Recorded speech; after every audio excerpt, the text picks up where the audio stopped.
Bismillahirrahmanirrahim. Assalamualaikum warahmatullahi wabarakatuh.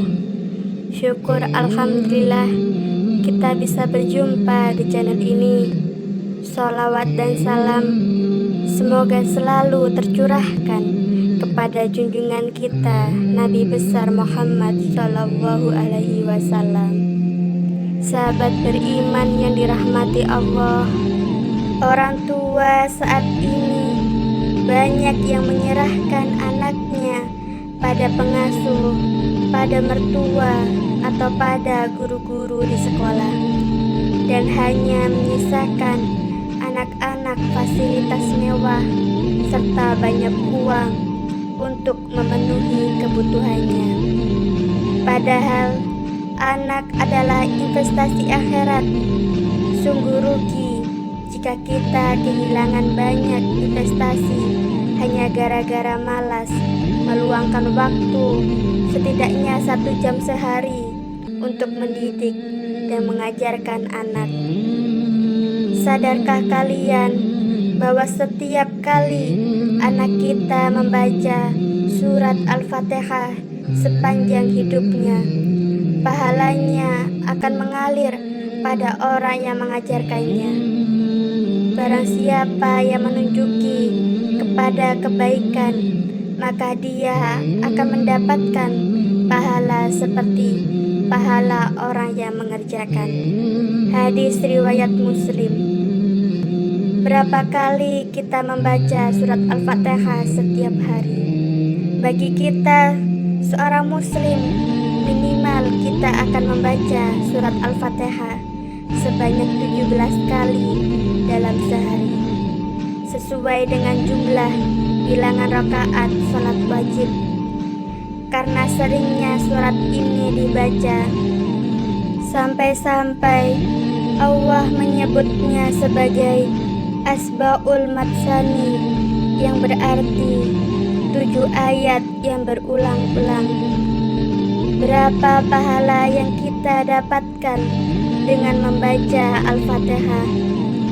Abdullah bin Mas'ud radhiyallahu anhu berkata, Rasulullah Shallallahu Alaihi Wasallam bersabda, siapa yang membaca 1 huruf dari Al-Quran, maka baginya 1 kebaikan dengan bacaan tersebut.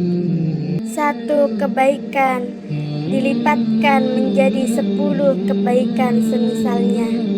Dan aku tidak mengatakan alif lam mim 1 huruf, akan tetapi alif 1 huruf, lam 1 huruf, dan mim 1 huruf. Hadis riwayat Tirmizi dan disahihkan di dalam kitab Sahih Al-Jami.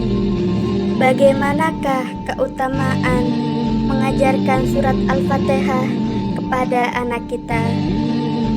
Jika seseorang meninggal dunia, maka terputuslah amalannya kecuali 3 perkara, yaitu sedekah jariyah, ilmu yang dimanfaatkan, atau doa anak yang soleh.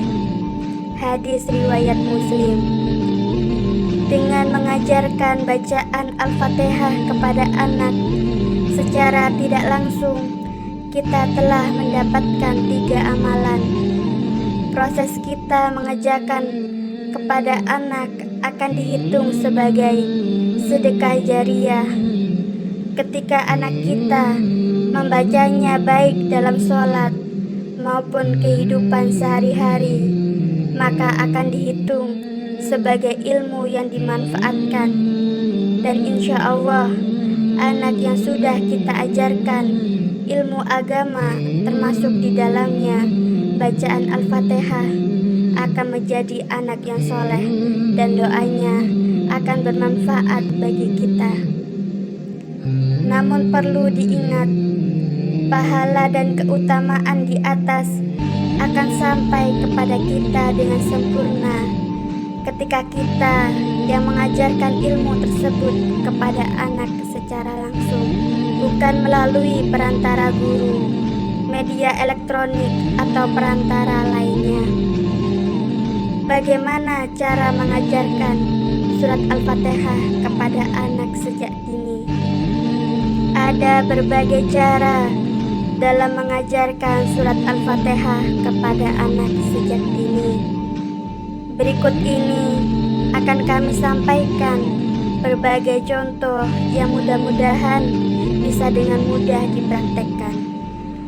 Yang pertama, ucapkan melalui lisan di saat santai. Kita dapat mengajarkan anak kita bacaan surat Al-Fatihah dengan mengucapkannya di saat santai. Pilihlah saat di mana anak tidak sedang sibuk dan pastikan dia hanya fokus mendengarkan kita. Contohnya, ketika anak akan tidur atau selesai mandi. Yang kedua, ajarkan saat sholat berjamaah. Ajak anak untuk sholat berjamaah di rumah, khususnya ketika sholat maghrib, isya, dan subuh. Selain untuk mengajarkan anak gerakan sholat sejak dini, hal ini juga bisa kita manfaatkan untuk memperdengarkan bacaan Al-Fatihah di rakaat pertama dan kedua, dari ketiga sholat di atas, sehingga anak akan terbiasa mendengarkan cara membacanya. Yang ketiga, perdengarkan sejak bayi. Dan Allah mengeluarkan kamu dari perut ibumu dalam keadaan tidak mengetahui sesuatu pun, dan Dia memberi kamu pendengaran, penglihatan, dan hati agar kamu bersyukur. Quran Surat An-Nahl ayat 78. Bahwa ketika kita dilahirkan, Allah sudah menganugerahkan 3 indera ke diri kita yang secara berurutan berfungsi secara optimal adalah pendengaran, penglihatan, dan hati. Indera pendengaran adalah yang pertama kali bekerja optimal ketika kita lahir. Itulah mengapa sebaiknya kita mulai membiasakan memperdengarkan ayat suci Al-Quran semenjak anak kita lahir. Selain untuk membiasakan diri kita berbuat hal yang dianjurkan oleh Allah, hal ini juga akan didengarkan anak sehingga dia akan terbiasa dengan bacaan Al-Quran hingga dewasa nanti. Setelah membaca penjelasan, tentunya kita bisa menyimpulkan betapa besarnya keutamaan mengajarkan surat Al-Fatihah kepada anak kita. Bayangkan kalau amalan yang kita ajarkan secara langsung dilakukan selama hidupnya, kemudian diajarkan lagi kepada anaknya dan seterusnya, maka insya Allah kita akan panen di akhirat kelak. Jadi masih rela kalau sekedar bacaan surat Al-Fatihah si kecil soleh dan solehah diajarkan oleh orang lain.